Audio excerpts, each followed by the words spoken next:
This is your urgent call to action. We are all called to lead in a world in chaos, crisis, and turmoil. Join a pivotal global movement for change to transform the leadership crisis worldwide. Will you play it safe, or will you wake up, step up, and speak out? Like Nelson Mandela did for South Africa and the world, we need a radical new way to think, act, and lead, leading boldly into the future.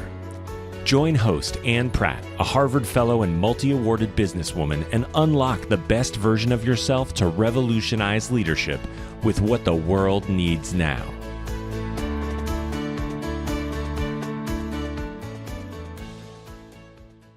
Greetings to all you future bold leaders. Thank you for joining us from around the world. My name is Anne Pratt. I'm formerly from South Africa, and I relocated abroad to attend a Harvard Advanced Leadership Initiative Fellowship in beautiful Boston in the United States of America. Today, our thoughtful bold leader joins us from Johannesburg in South Africa. Her illustrious career spans across countries, continents, and sectors. She is the current chairperson of council of the Nelson Mandela University in South Africa, the only university worldwide to bear Mandela's name. She is also an independent non-executive director for Mercedes-Benz South Africa, the MTN Foundation, and two nonprofits, one helping the victims of gender-based violence and the other helping undereducated primary school students. In her former life, she was South Africa's ambassador to Switzerland, to Liechtenstein, and to the Holy See, the Vatican. She was also the former Group Corporate Affairs Executive for Africa's most prominent and listed mobile telecommunications company, MTN, and served in various positions at the United Nations, including Interim Chief of Staff and Special Advisor for UN Women in New York and South Africa. She is a former teacher and author, a CEO whistleblower, and one of the first high-profile board members of the Nelson Mandela Foundation. Stay tuned as she shares more with us about her personal challenge, unlearning the lies of apartheid, the unique positioning and 2030 vision of the Nelson Mandela University, a university in service of society.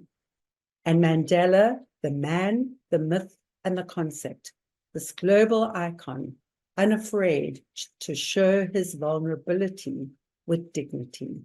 We warmly welcome a dear compatriot and friend, Ambassador Nozipho January-Bardill, and welcome to Leading Boldly into the Future. Nozipho, my friend, it's so wonderful to connect with you again. I'm so delighted that you're part of this global Mandela leadership movement for change and that you're sharing your powerful voice and your unique wisdom and having this conversation today.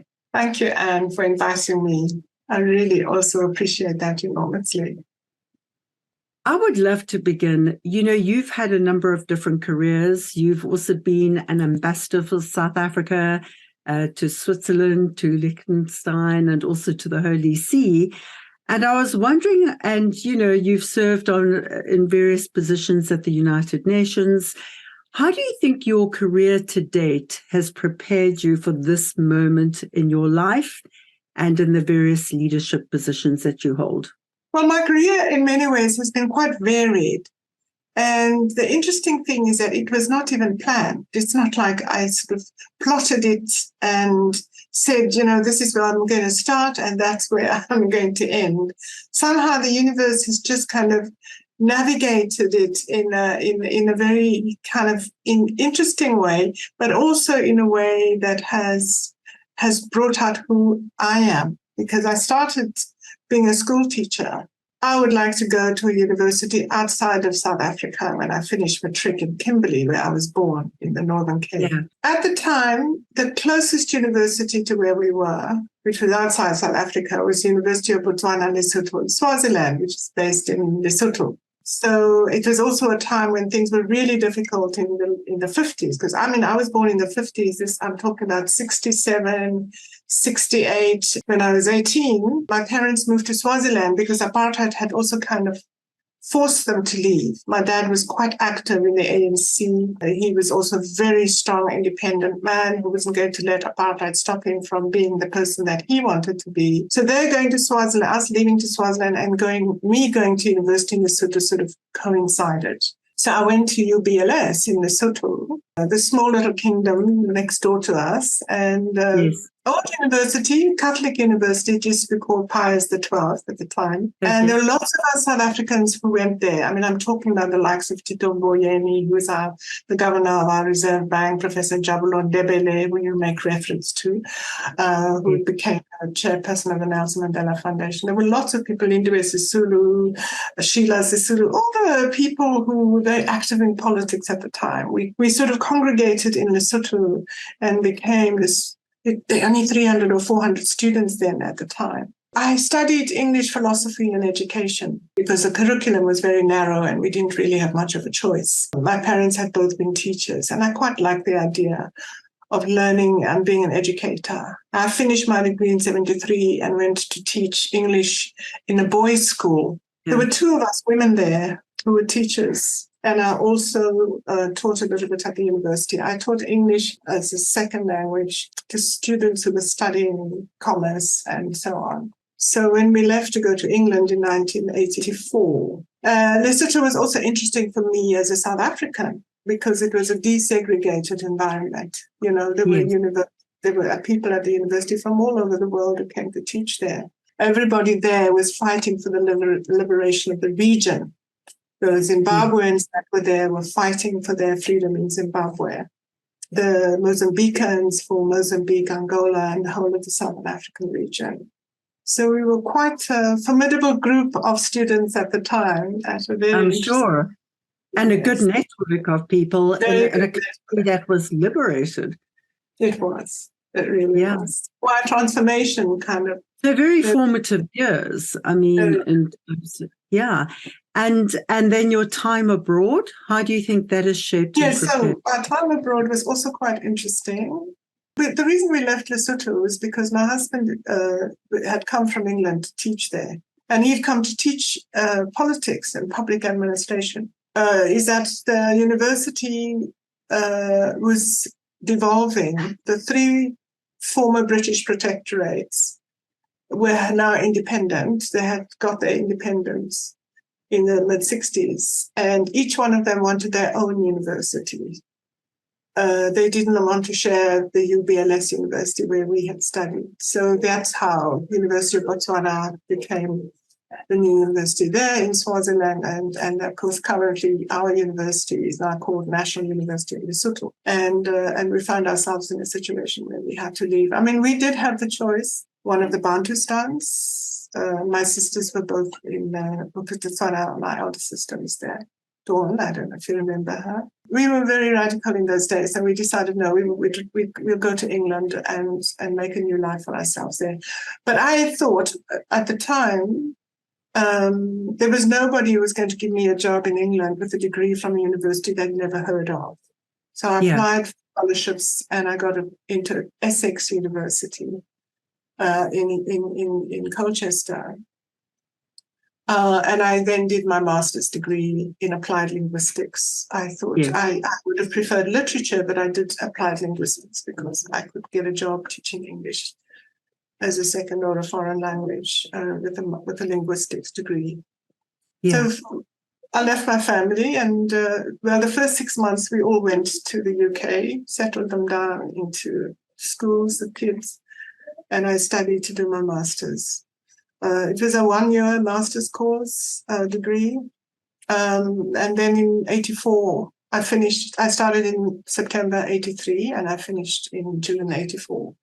I was studying and I was applying for jobs in England whilst I was studying. Yeah. And on the very last day, I landed a job at Slough College of Higher Education in West London, teaching English to foreign students, or not foreign workers really, mainly Pakistani and Polish immigrants in West London. Yeah. So that's how I got the job. Well. Yes, yes, yes. Yeah. Yeah. In your different positions in terms of as ambassador and also at the UN, how do you think that has molded and shaped, Yes. you today? Well, I had come back to South Africa then. We had come back in 93, 94, just before the elections, yes. Yeah. And I had worked in an NGO, started an NGO called World University Service. I worked with NGO. I was the director. Phumzile had been, and she went to Parliament, Mnambo. She had been, and she recruited me to come and run was World University Service. And World University Service was giving scholarships, had been giving scholarships to refugee students like myself, who left our countries across the globe. So we lived in Cape Town. We moved to Cape Town. From there, I went to Parliament. I was the head of transformation in Parliament for 2 years, working with Frenny January. 2000, that the government asked me to both go to the UN and serve on the Committee on the Elimination of Racial Discrimination and become an ambassador in Switzerland. So I just got a letter from the Department of Foreign Affairs inviting me to go to Switzerland. I mean, I was quite shocked. I wasn't expecting that at all. I didn't believe it in the beginning, but and I think because we were activist ambassadors, we took to it like ducks take to water. We knew what we needed to do, and I was a bilateral ambassador, so it meant I was in Bern. I wasn't in Geneva. I wasn't working in the UN system, but I was a bilateral ambassador. But I was also going to Geneva to serve on the Committee on the Elimination of Racial Discrimination, because we used to meet there 3 times a year. Yes. And that was, I then saw the racism in the rest of the world through that lens, through the lens of CERD, and challenging governments to comply with the convention. Listening to their reports and to those of NGOs who often came with shadow reports, often to counter the governments, what the governments claimed, but also there were some where they really worked, and we were learning to report because we had, whilst I was in Parliament, we had ratified all the conventions on human rights, and we were beginning to report as well to the UN, to say what was happening in our own country. Yeah, that's a very interesting perspective, Nozipho, and it kind of begs the question. I've always admired your career and the diversity of your career. And I think, it brings a very unique lens in terms of the different sectors you've been involved in, the different countries, the different roles. Given that, if you think about the world today and the very big challenges facing not only South Africa, but the globe, what in your mind are the biggest leadership challenges in the world today? Yeah. Well, first of all, let me take it from the lens of my experience in Parliament, where Parliament and the way I worked with Frenny January, Dr. Frenny January at the time, powerful. Yeah, wonderful woman. Good friend of mine, actually. We miss her. Really. What an honor and a joy to work with her. She was feisty. But she taught me a lot. And I think from where I'm sitting now, the Parliament that we wanted to create is not what it is today. And I think many parliaments across the globe also somehow have become parliaments of political parties rather than parliaments of the people. Yes.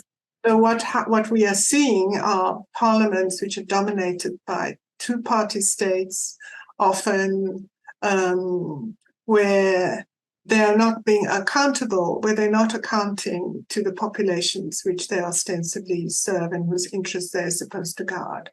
So that's, if you take the state now and you break it down into the legislature and the executive and the judiciary, what you see also globally is executives having far too much power, I think, in the way in which they run their countries, and really wanting to dominate the state and not accounting sufficiently, in my view, to their parliaments. I think the Nordic countries are a bit of an exception, either because they're small, they're quite manageable in many ways, but you at least get a sense that there's some commitment, to the people of those countries. Yeah. Shifting to your own childhood, I mean, those are very formative years. Is there a particular moment in your childhood that you can pinpoint that, was life-defining? And can you take us back in time to what that moment was, how you felt, and what was your kind of light bulb moment? I had a fairly comfortable childhood in Kimberley. Kimberley is one of those places in the Northern Cape, very dry, very sort of uninteresting. The big hole is what Kimberley is known for, Diamonds and... exactly, lots of diamonds. And we enjoyed living in that environment because the township, interestingly enough, even though we were segregated and we were living in townships, as a kid, the township for us was the safest place to be. We used to have music lessons, my sisters and I. My father used to drive us to the city where we managed to play the piano, and we were taught by a white woman, Mrs. LaCordia. I still remember her. I loved playing the piano. I still do. It's a Beautiful moment in childhood that I don't forget. And thanks to my parents, for having invested so much time in both my sisters and I at the time. But the township was safe because there were only Black people living in the township.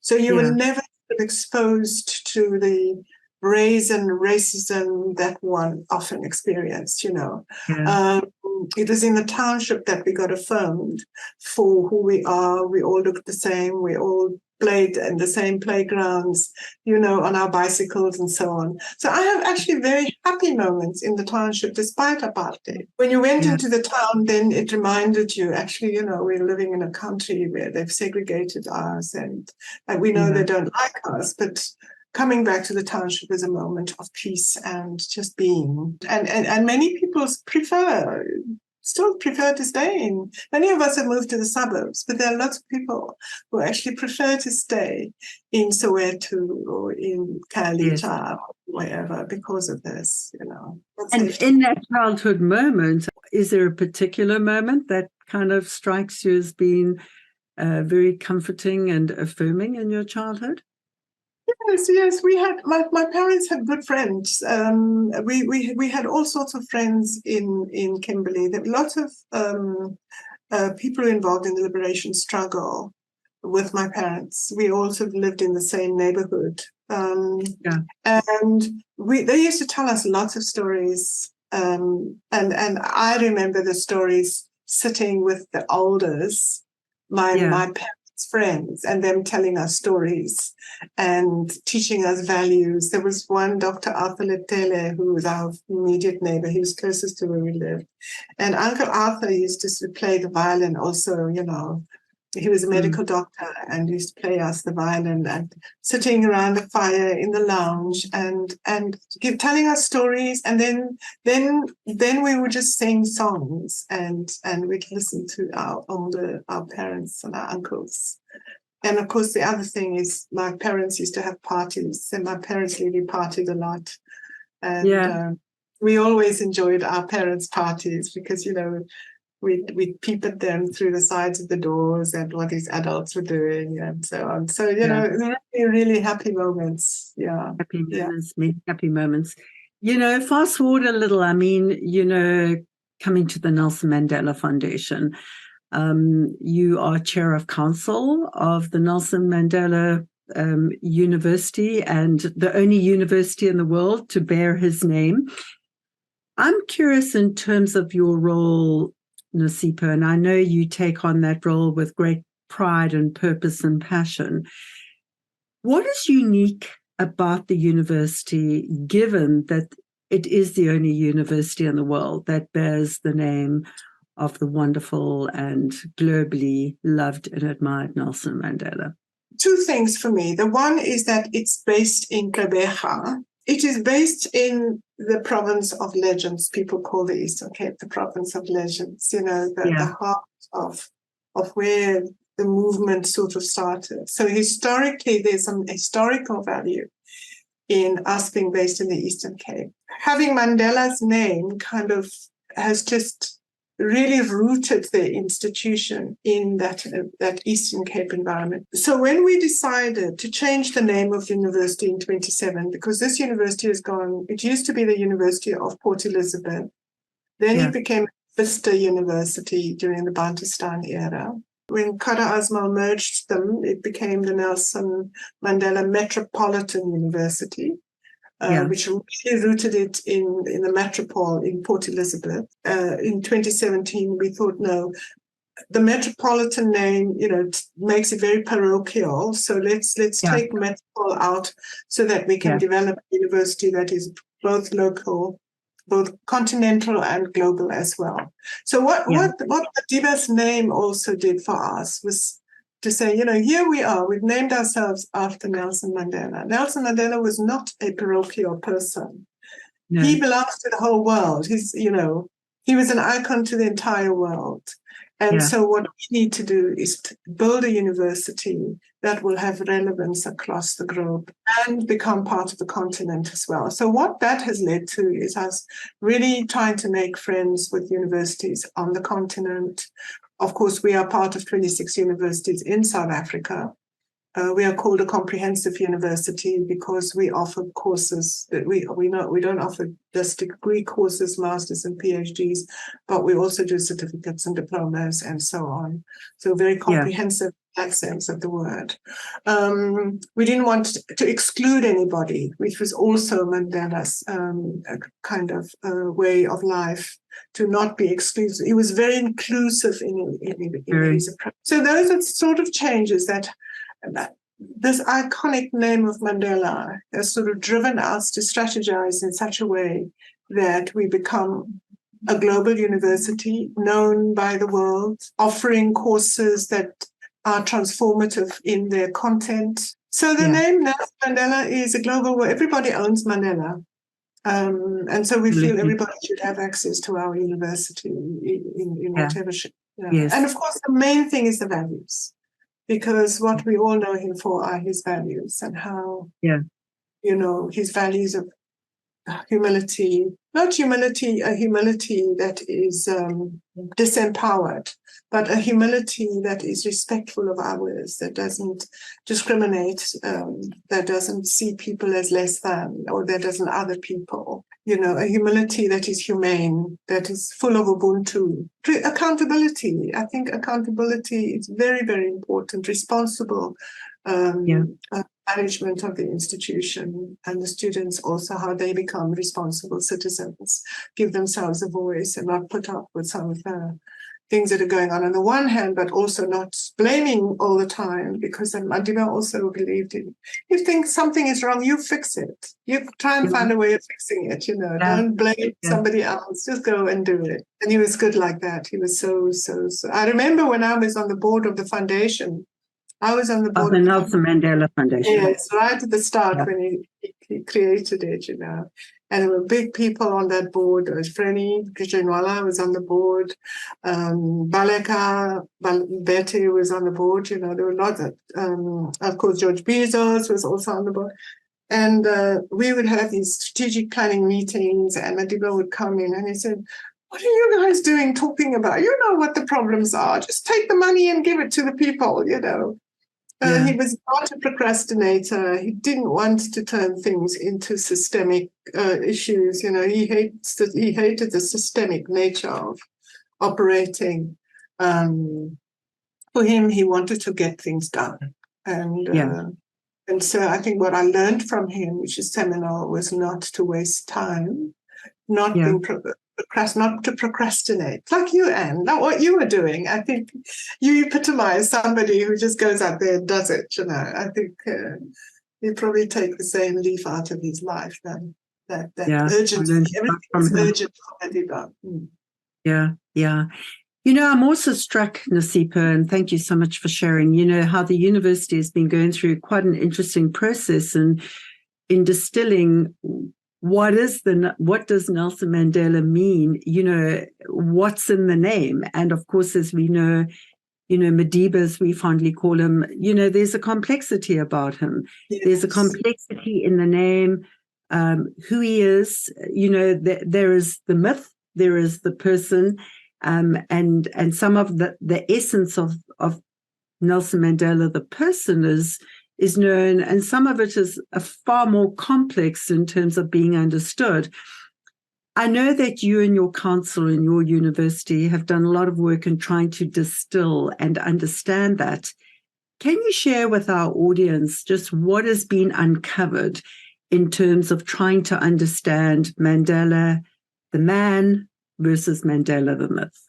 I think that Mandela, the myth, is this person who we all knew was in prison, but who didn't experience the real world in the way everybody else did. So that he was almost in a bubble in prison and he didn't fully understand. And that's how there's a school of thought that says, what did he know about running a country after coming out of prison, for having been in prison for 27 years?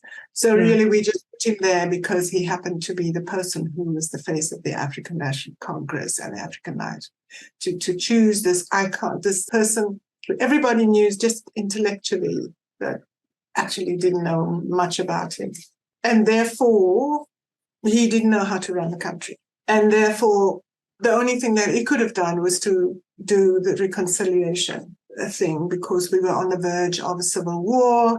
And had he not come with his peace mission, so what's so special about that? You know, there is that. So there's that sort of complexity around it. Of course, being at a university also, you know, students debate about these things, academics debate about it, but at least you can say it because you're in an academically free environment. So the other thing that, he served for one term only. He served for one term only because he was getting old and fragile and so on. And so what's the big deal about that? Why are you all making it such a big deal that he decided to leave? He didn't want to go and work. He wanted to retire. He wanted to be with his family, etc., etc., etc. So again, don't mythologize the fact that he was only there for one term. But at the same time, the fact that he was so certain about not having too much power, he was very, very sensitive to the power of political power, if I can put it like that. He understood its potential and how it could either build or how it could destroy when the politicians got corrupt, as we often see. He understood his wisdom. His wisdom is also what led him to think, actually, you know what? Let me move on, and I'm modeling now for people that it's okay to serve for one term and move on and let somebody else come in. And Mbeki did, and I think Mbeki did a good job as well. So so that other side of Madiba. Of course, his personal life, this book that Johnny Steinberg has just written that about his relationship with Winnie Mandela. Relationship with Winnie Mandela. Also shows parts of him that are very well written, I must confess, of just him being the man, Madiba, just the man, his games, his the way he courted her and so on. And I think a lot of people relate to that because this is where his humanity sort of comes out. He's no different from lots of men who love like women and so on. So so there's some sensitive stuff in there that I think is also very, very interesting to read. I'm curious to know what you glean from that about him. Also he was just a man. Madiba was just like many men. He had grown up in traditional families, in hierarchical families, because he was also royal. He understood social capital. He understood that I need to mix with this person and not that person. So when he chose Winnie, it was not just for her beauty, but it was also from where she was coming from. Her social status, her family, and it was sort of. He arranged his own marriage in that way after his first marriage because he could see the power that she had. He zoomed into it. Two of them had played these power games, which were quite fascinating to read about, but which is also what makes them human, because people do that. People invest a lot in social capital and play these things kind of play out all the time. But I think for him it was like, as long as it doesn't harm anybody, I think he was always sensitive to sort of harm. Yes. And he really loved women. He did. He was passionate. He did love her with all his heart and was deeply disappointed with what happened when he came out. But then he went and married Grasha, another powerful woman, So the university uses this notion of Mandela in italics. The one thing I also learned is that the state has got a lot of power on us. We are given birth certificates by the state when we die. Yeah. The state gives you a death certificate, and it impacts you throughout. From the time you go to school, in nursery school, primary school, the state decides what you're going to learn. And I think Nozipho was aware of that. And I think that's why for him, politics was about a small p, not party politics. He understood the power of politics rather than the power of the ANC. And when he said, I will fight white racism and black racism, he meant that. I will fight the white abuse of power. I will also fight the black abuse of power. For him, politics was what I call the political process with a small p, not party politics, which sometimes we get hung up on. And how do we then take that and feed it into our curriculum is what our challenge is at NMU. Given that the university also highlights the fact that Mandela is a symbol of humanity, given his own purpose and his own vision, not only for South Africa, but for the world, centered around serving society and having a sense of social justice. How has that part of Mandela and his vision for the country and for the world shaped the mandate of the university? And what is that vision and mission for the university, given that? The main thing for us will be a university in service of society. It's a university that will serve society. And what does that mean? It means we take full cognizance of our environment, especially in Port Elizabeth, in where we are situated. And what we do is respond to it, be very responsive to it, which is why when we built the medical school and we chose to do public health rather than clinical health. The first, we only opened 2-3 years ago. So the first year we had only 50 students. Last year we were allowed to have 80 students. Then this year we have 100 students. And then, the powers that be will come to examine the medical associations, the ministries of health and higher education, see how we're doing. And then we will be allowed to then open the floodgates for more students to come. So already our students are going into the townships, making sure there's immunization taking place, making sure that as human beings, they serve as people, not just as doctors. They're not just doctors, but they're also responsive in a humane way. They volunteer and they make the place accessible. During COVID, we do all sorts of things to make sure that people are safe, from making PCP, what is it? The masks, we made ventilators, the Department of Science. We did everything was produced at the university and shared with the surrounding community. The community. Yes.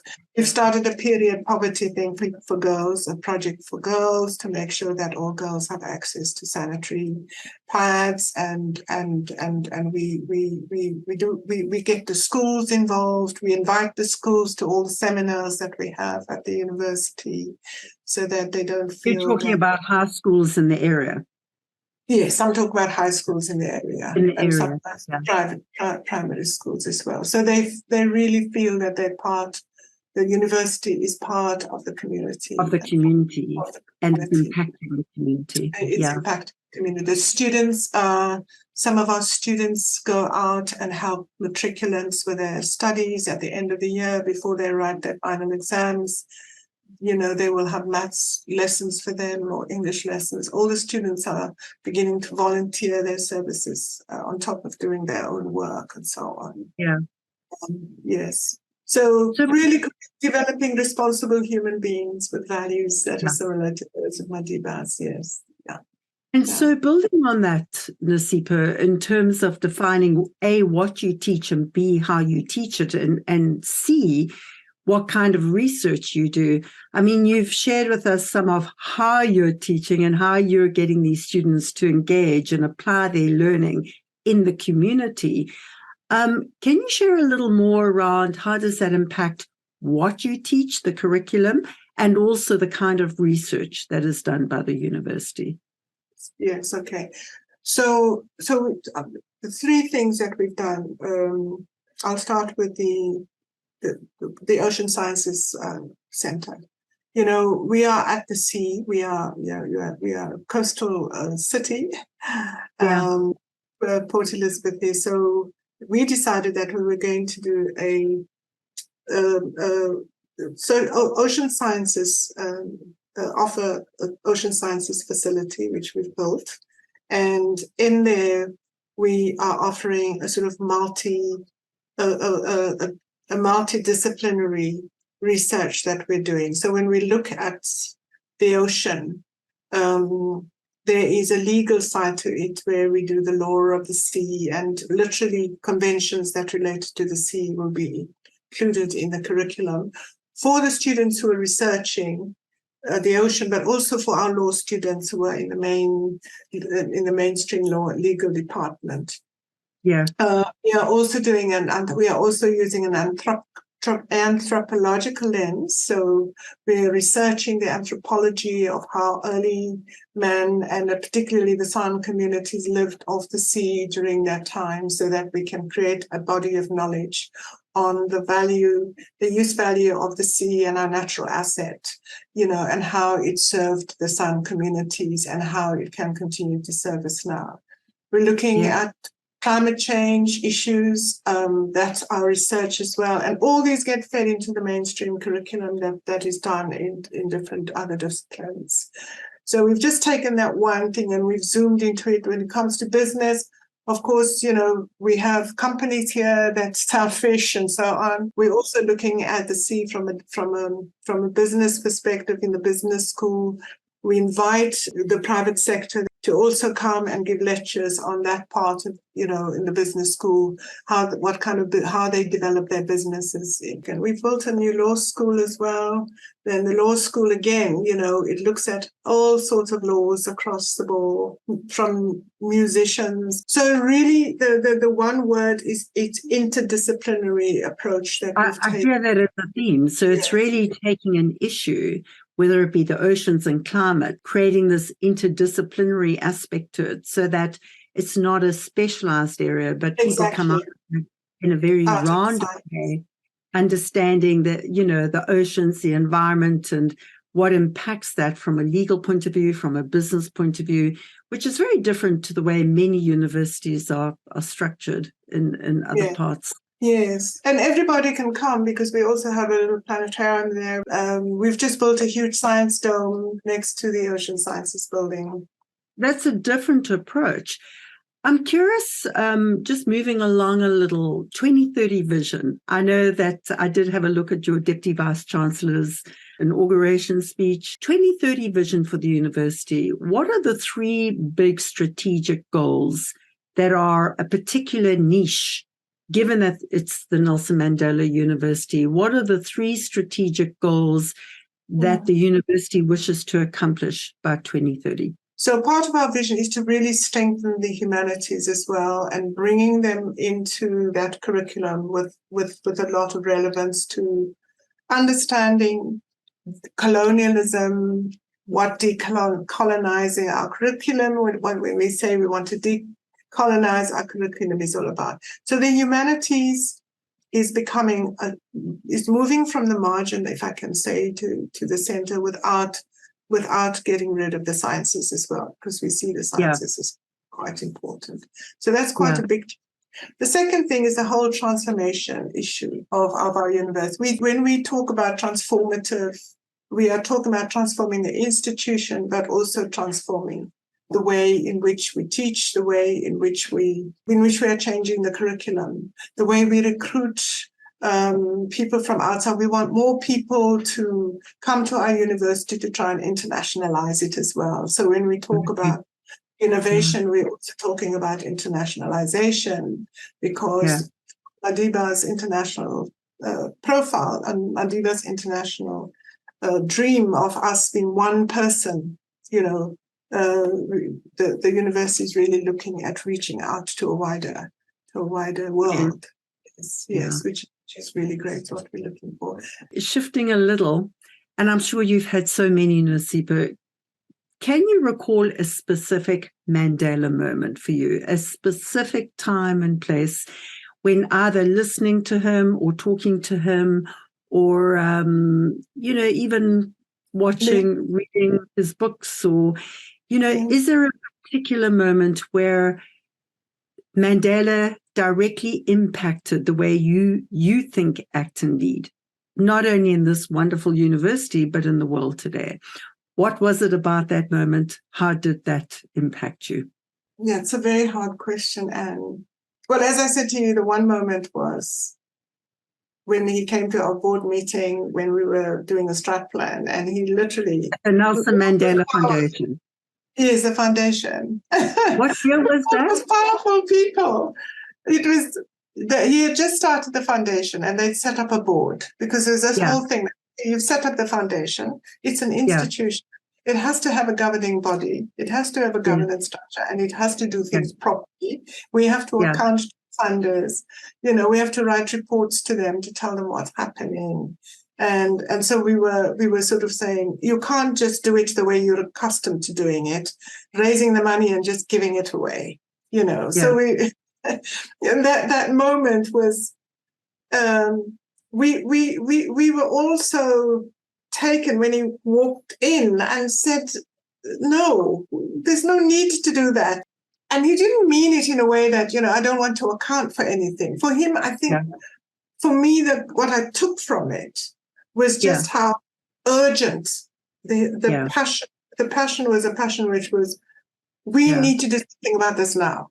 All this other stuff is going to waste time, because you're going to end up having useless conversations about governance and all of that. Because but he wasn't saying don't account for it. No. No, he wasn't saying do not be accountable. For him, it was an expression. He was just expressing his sense of urgency. His urgency. And I think that moment is what I took. I took everything from Madiba was urgent. It had to happen now, And I think we still need that sense of urgency. And then the other side, the other part was when I was ambassador in Switzerland. I was there during the 10 years of celebration, which you also make reference to. I was in Switzerland, and we were all asked to celebrate 10 years of independence of South Africa in 2004. When we won the bid to host the World Cup. The soccer World Cup, football World Cup. And it coincided with 10 years of freedom. So we were just told, the state doesn't have any money. You guys, you must just make sure that you celebrate 10 years of freedom with the people in your country, in Switzerland, in my case, so the people of Switzerland and everything. So it was quite a moment for us. We were young ambassadors. We just started. I'd started in 2001. Those days, Tilindi Mabuza was in London, and lots of us who we used to meet annually as ambassadors, come back home, meet annually here. So it was quite an exciting moment to do this. Anyway, for me, it was the moment that Sepp Blatter had to pull that envelope out, that thing to say South Africa had won the World Cup. So, of course, Madiba had to come to Switzerland, and there's Tutu and Thabo Mbeki. So we had to prepare for them, to receive them. And lots of South Africans who came with their vuvuzelas, just in case we won the bid, because we were bidding against Egypt and I think Morocco. There were two other countries. Now, as it happens, Mandela was not well at the time. I don't know if you remember. He was quite... I do remember that. Yeah, he was not very well at the time. But what struck me about him is that he came, despite the fact that he was so ill. And also, his vulnerability really showed,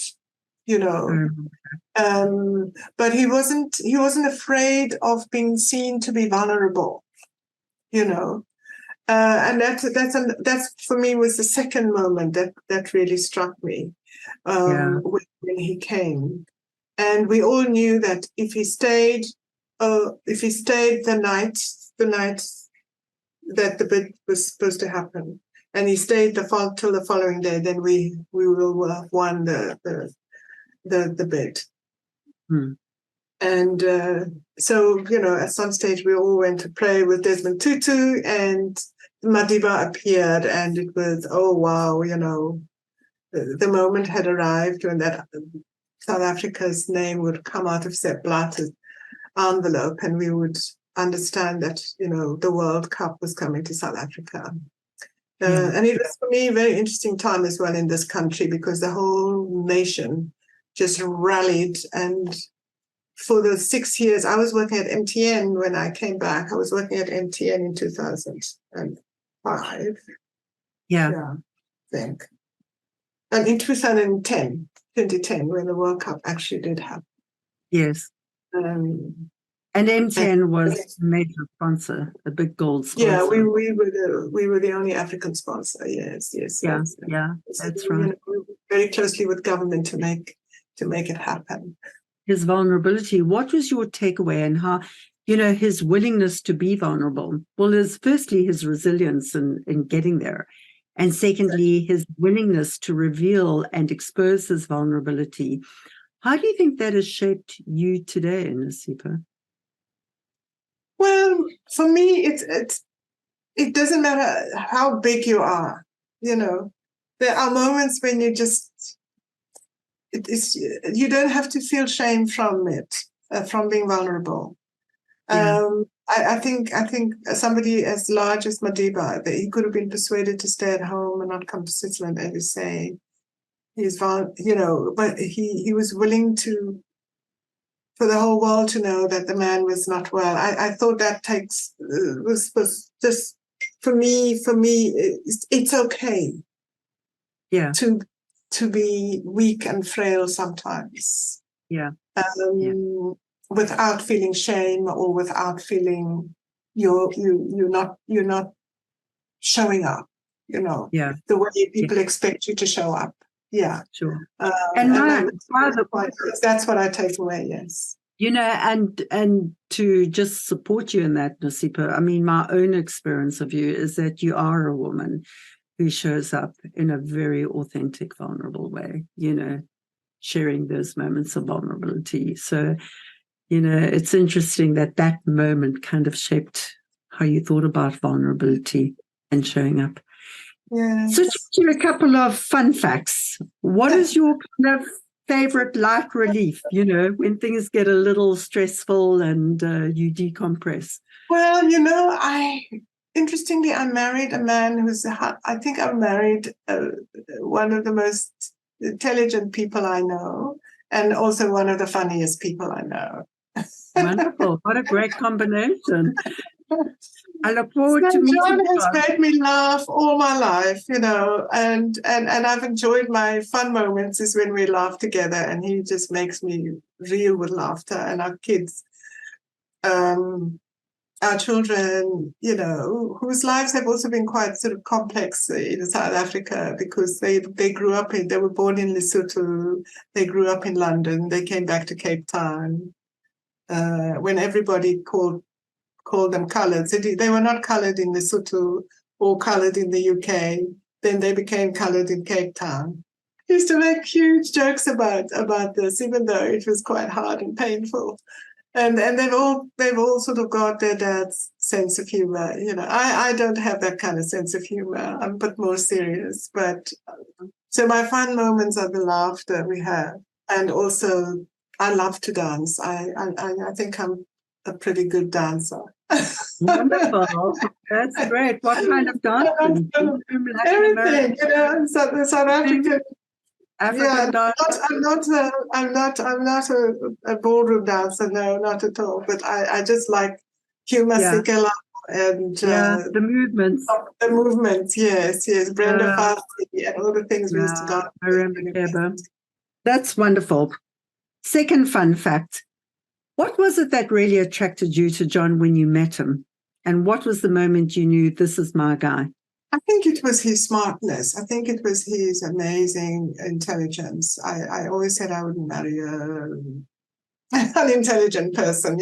For me, it was very important because I needed a companion that I could talk to, because we have the same interests in politics, and we read, and he knows so much. You know, he studied politics and administration, and we met. He was a lovely guy. He's got a good heart, and you know, a lot of compassion. He does most of the crying when we're watching soppy movies. So he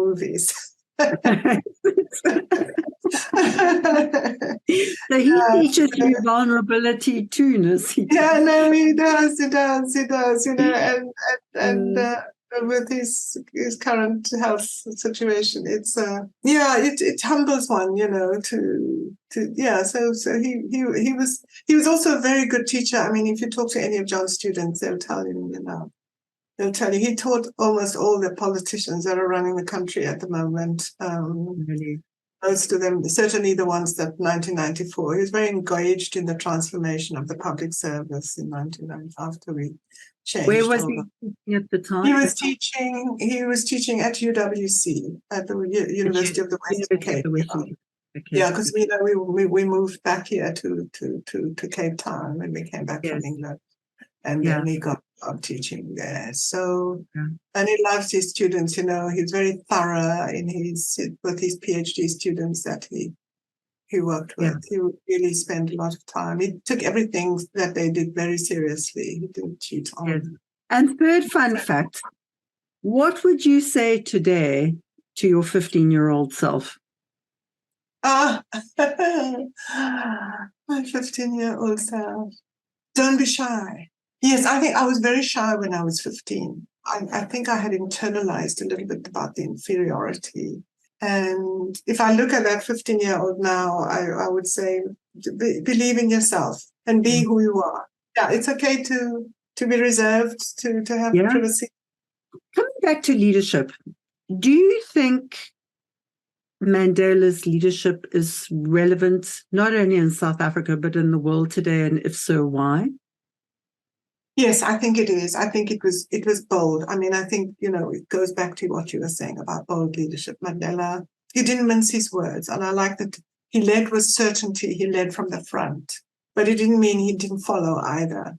But I think I like that certainty. I think uncertainty, one must learn to live with it.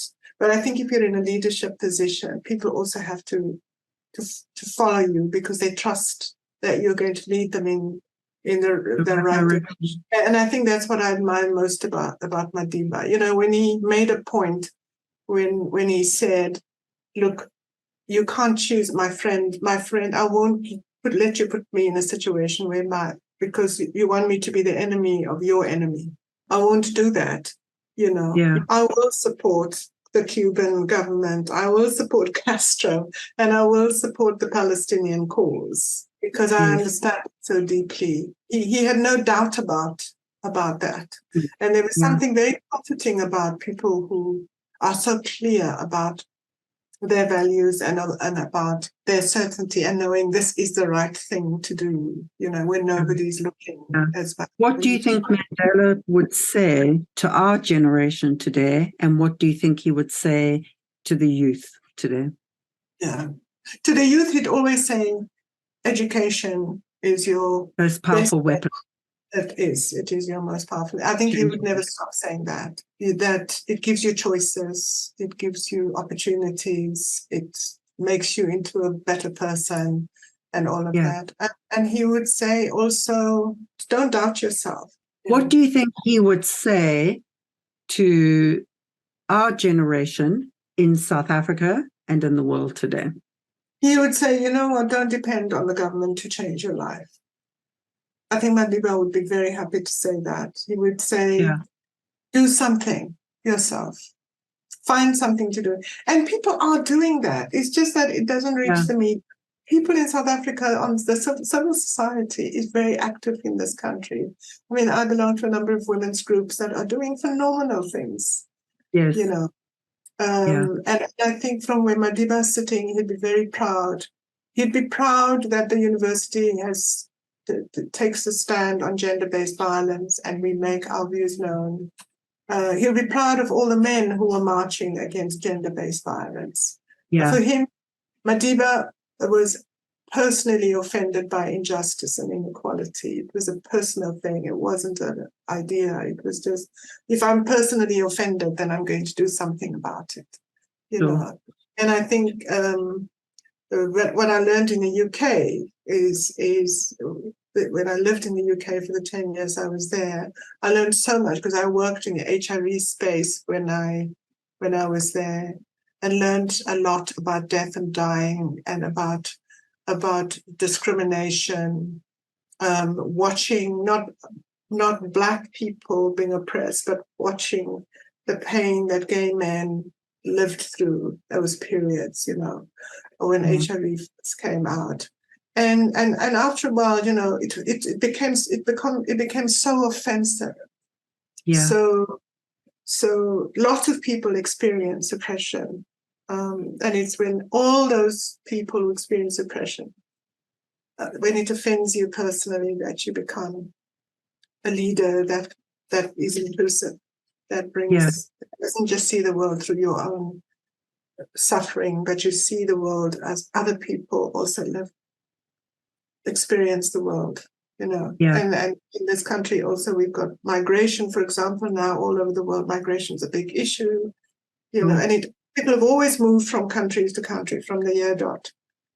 Yeah. And I feel sad to see how many governments, particularly in the West, respond to the whole issue of migration and migrants and refugees. So coming back to what you think Mandela would say to our generation is just he would say, your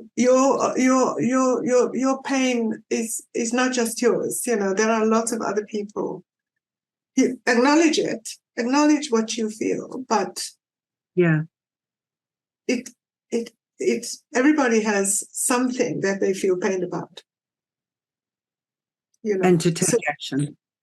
Take action, do something about it. Do something about your issue, but also remember, do something for the world. Yeah. Let's get the world fixed, not just South Africa. Yeah. Play a role in fixing the world as well. Not fixing it sounds like a funny word, fixing, but contributing. Contribute, Yeah.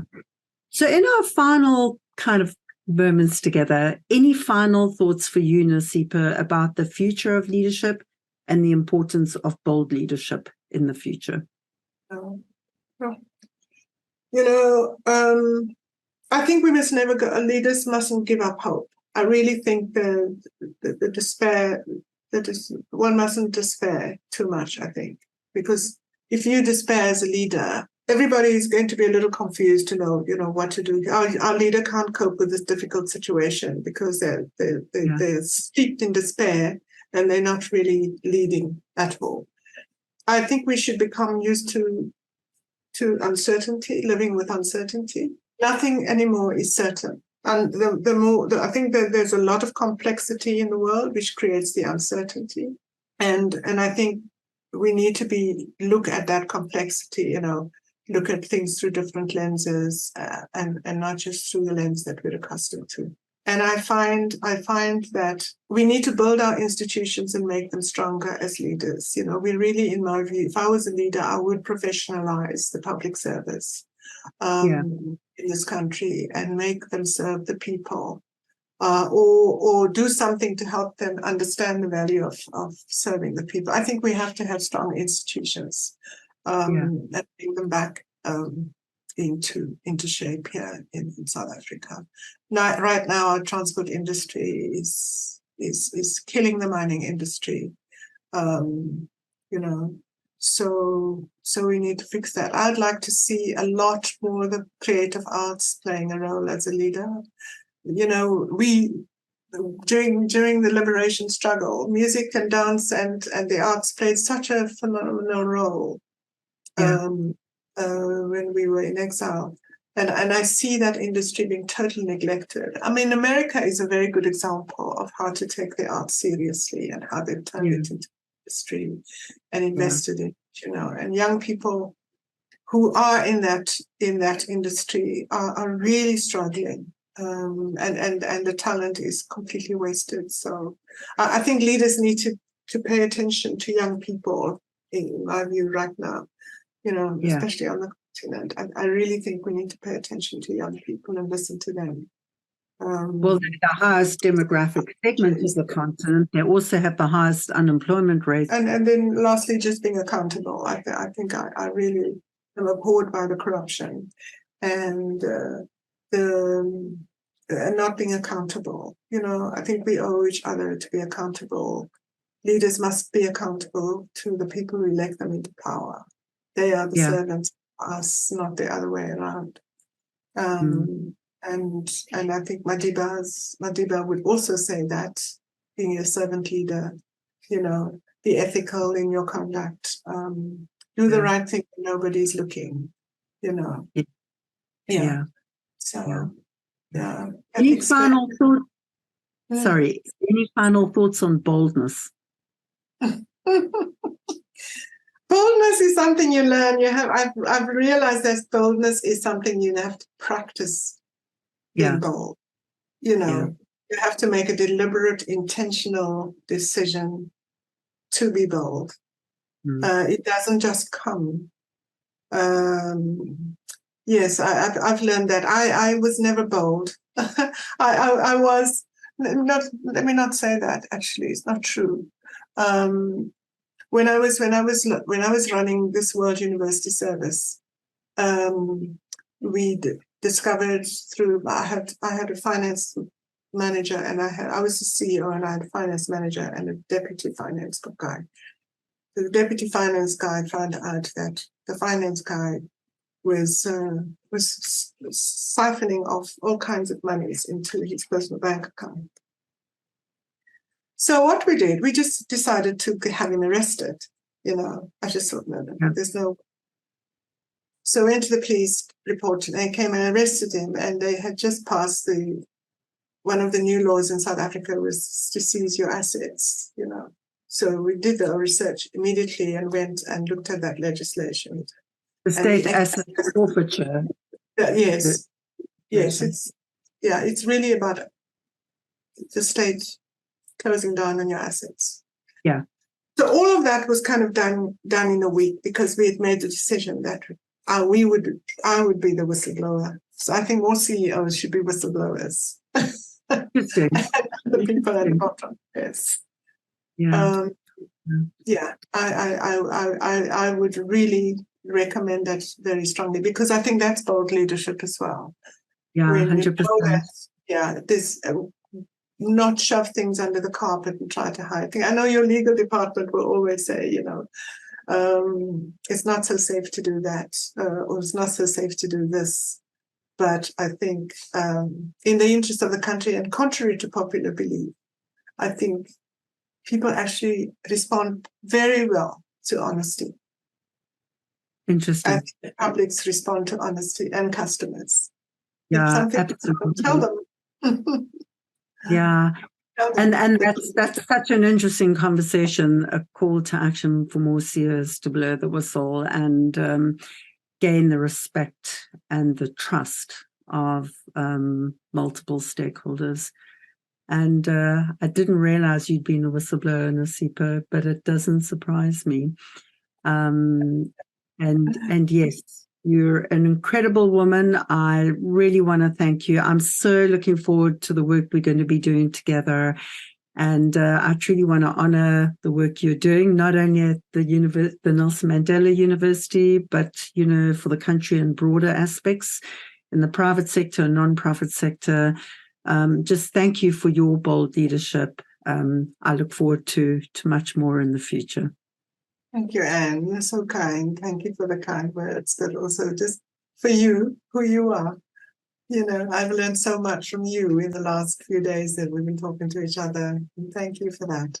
Listening to some of the details of Ambassador Nozipho January-Bardill's moments of working with Nelson Mandela, and as ambassador, hosting him in Switzerland when he flew abroad, and South Africa was celebrating 10 years of democracy and winning the successful bid to host the 2010 FIFA World Cup, highlights some of the absolute power and strength of Nelson Mandela, his human vulnerability and frailty.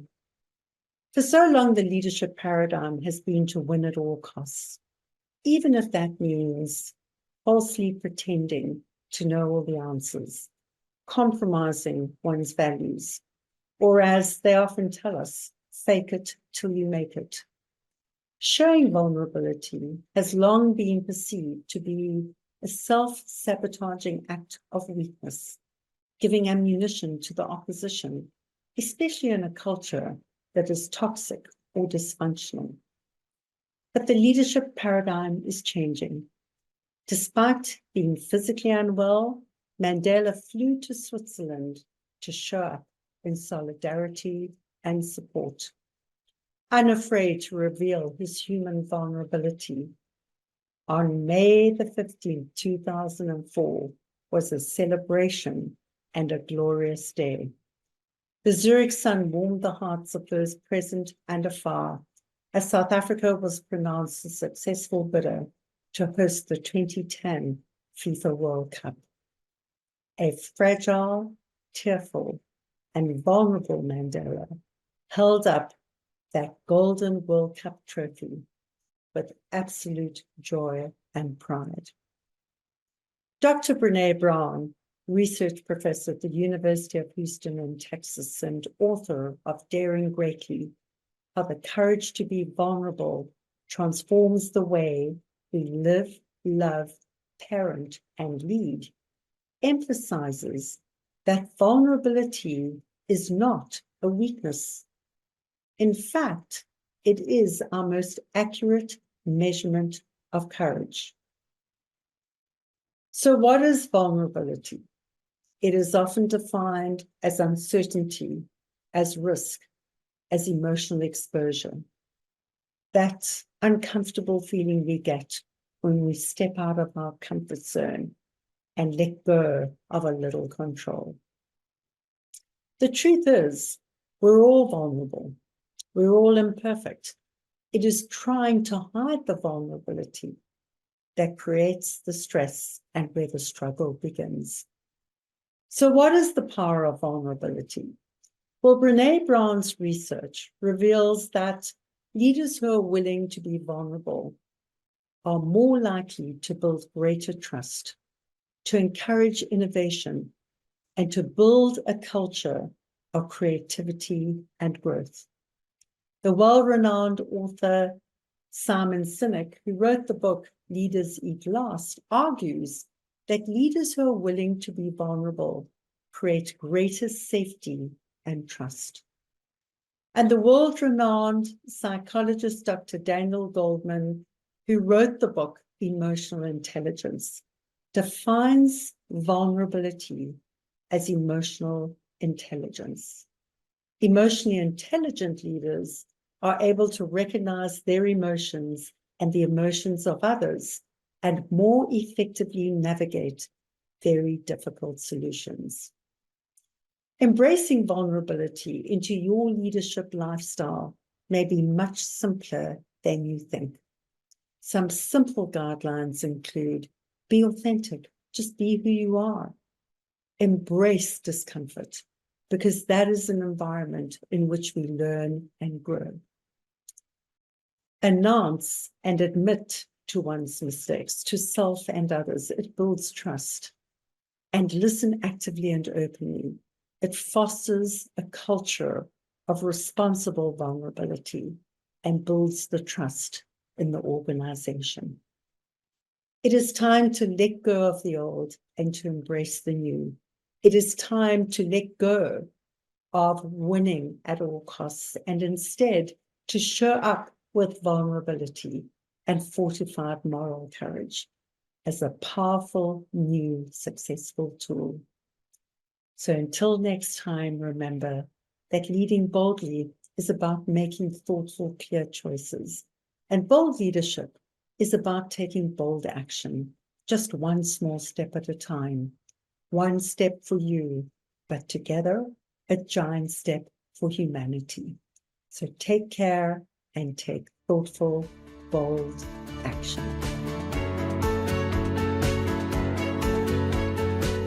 Thank you for listening to this episode of Leading Boldly into the Future. Please find links and connections mentioned in this show in our blog and never miss an episode by subscribing at anne-pratt.com. That's ANNE-PRATT.com. May these insights from inspiring industry leaders, remarkable disruptors, and courageous champions of change bring forth a brand new you, emboldened, empowered, and ready to inspire hope. Come back soon, share with your friends, sign up on anne-pratt.com and join our movement for change.